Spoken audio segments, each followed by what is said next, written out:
नाही, तू आमची हुशार बहीण आहेस. हो ना. मग हुशारही आणि रडकीही. तुला का मारलं तुझ्या आईने? मी माझ्या आईला बोलायला सांगू का? त्याचा काहीच फायदा होणार नाही. मला माझी पहिली आई माझ्यावर किती प्रेम करायची. बाबा तेव्हा देखील भांडत नव्हते. आम्ही किती खुश होतो. मला माझ्या पहिल्या आईची खूप आठवण येते. आम्ही दोघे आहोत ना, रिलॅक्स. एक विचारू का? आता काय तुझं?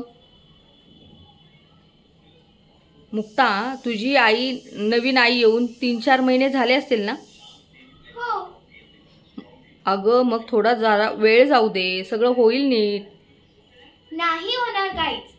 मला माझी ही दुसरी आई अजिबात आवडत नाही. ओके ओके, बरं ऐक ना, खरं तर गावात सगळ्यांना हा प्रश्न पडलाय.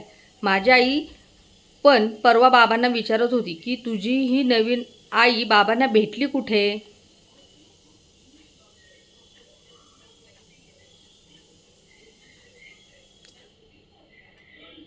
संजू, 4 महिन्यापूर्वी मी आणि माझा बाबा महाबळेश्वरला फिरायला गेलो.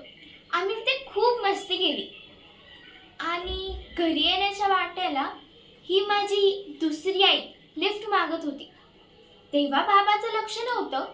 मग तिने हाक मारली. बाबाने लगेच गाडी थांबवली आणि मागे गाडी पळवून घेतली. आणि आणि आणि काय? 3 दिवसात त्यांचं लग्न झालं. काय? वळून बघितलं आणि लग्न? इनडायरेक्ट? अरे इनडायरेक्ट काय?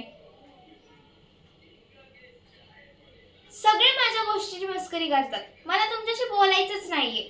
अरे थांब ना. संजू, मुक्ता निघाली बघ.